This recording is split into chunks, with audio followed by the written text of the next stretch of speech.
Peace, baby. Prospector Tripp. I've been doing a little bit of revampization here on various bicycles and electrical devices. And yeah, that's my cruiser. It was all-wheel drive a while back, but now it's got a regular wheel on the front and nothing on the back, which I ripped off the wheel and stuck it on this one. That's a 1500 watt internal controller. It's got the controller built into the wheel. It's got a regular wheel up front. I took it apart. I looked at the capacitors inside to see what the rating was. It can handle up to 80 volts. Otherwise, if you exceed the voltage, those capacitors will deflate. And so anyway, now, you know, armed with that knowledge, a regular 48 volt battery, such as this one in this bag. Yeah, so this battery here, you can see I got a 13S, so there's 13 cells in series, which makes up the 48 volts, and it's got 4 in parallel. And it used to be rated, I think they said this was a 14 amp hour, but I just kind of speculated and I rated it at 10 amp hours because it's a couple years old. And I put a new 50 amp battery management system. It's under here, and what it does is it you know, will keep all the cells matched, and of course it'll provide up to 50 amps max.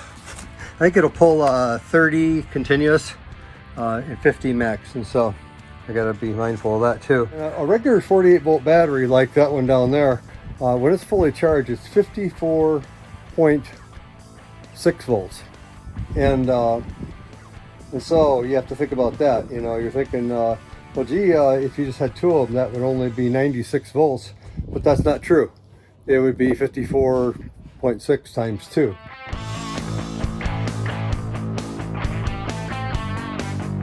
So yeah, when it's charged up, it would be well over, you know, that 96 volts.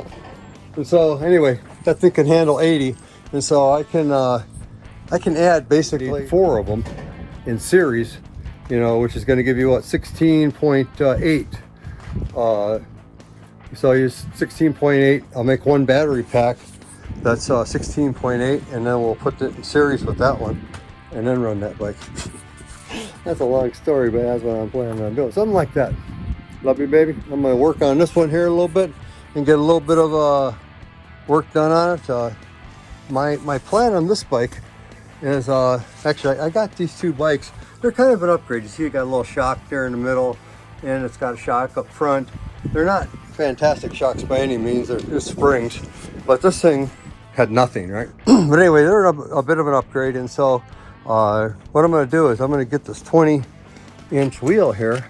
I want to mount it on this guy, and obviously just had little skinny weenie tires on it originally, 175s or something.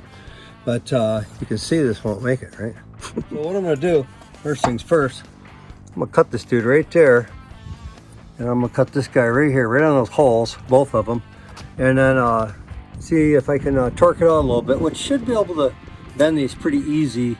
And then, of course, I'm going to have to shore it all back up really heavy duty. Maybe even re-weld these, I'm not sure. I just have to see how it goes first. And I could do it another way or so, but it's really a lot of screwing around. I'd rather just torque them out a little bit if I can. You know, if I can get them out a little bit like this, you know, and so they're more square instead of just an angle. You know, they're, you know, a little bit more like that. And then weld something over there over the whole thing. I think it'd be sufficiently good. I gotta cut these off too. So I'm gonna cut those guys off, and I'm gonna split these guys here, and then we'll go from there. That's right, piece big.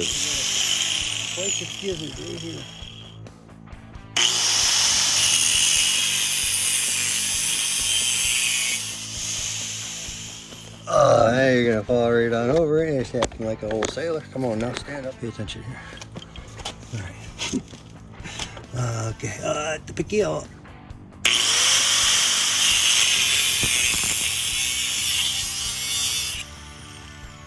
Hey guys, I'm just gonna torque it a little bit one time here and see what we got. I know I'm probably planning on taking off the whole pedal assembly because this is not gonna be a pedaler at all.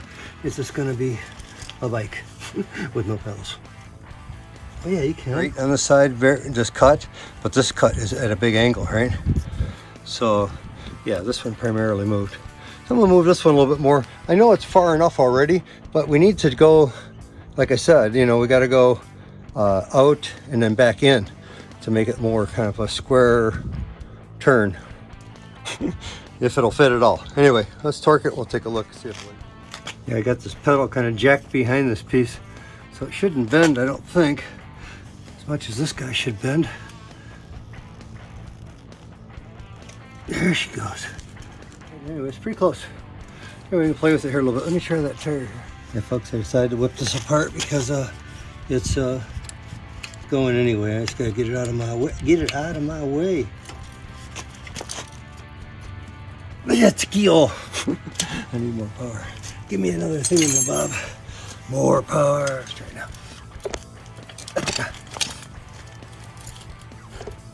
Yeah, let's kill you off with my saw in about 3 seconds here. That's it. Normally I like to preserve your life, but can't do it.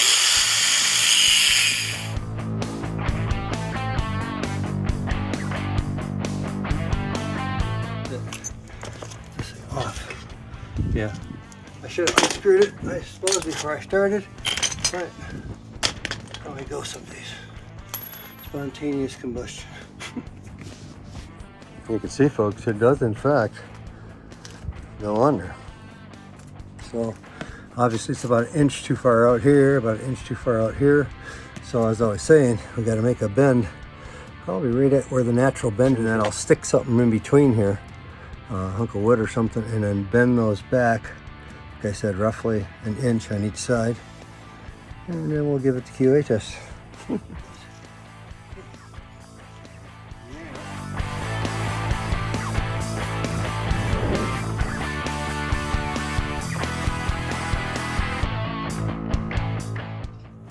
This is most irregular. Too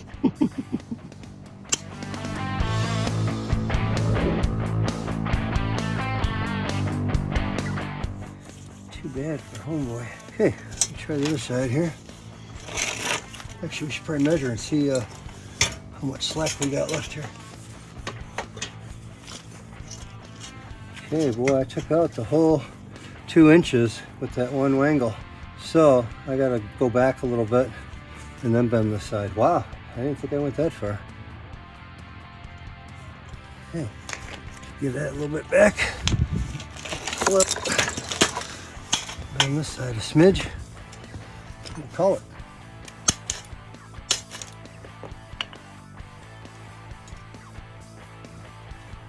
Okay, that's very, very close.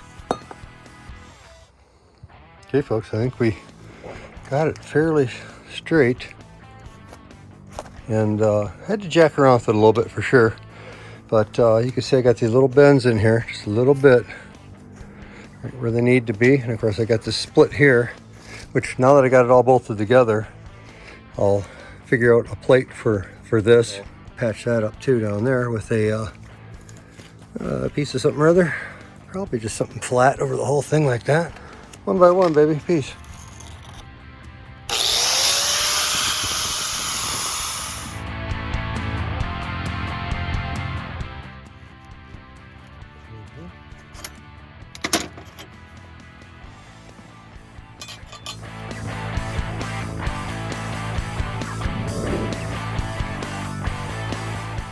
I'm going to utilize these guys here for the foot pegs.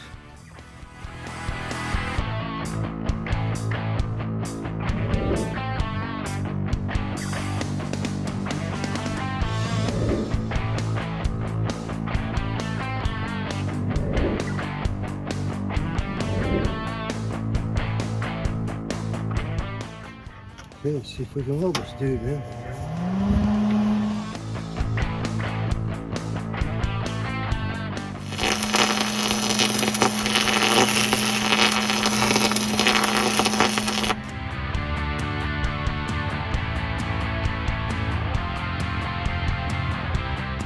Piece clamped in here, and I've hit it with the hammer a little bit, get it to flatten up as best as I can. Cleaned it up with a grinder, so I got some steel.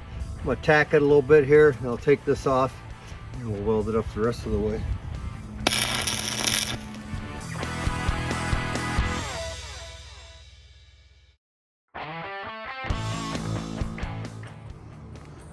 Hey folks, there it is, semi put together.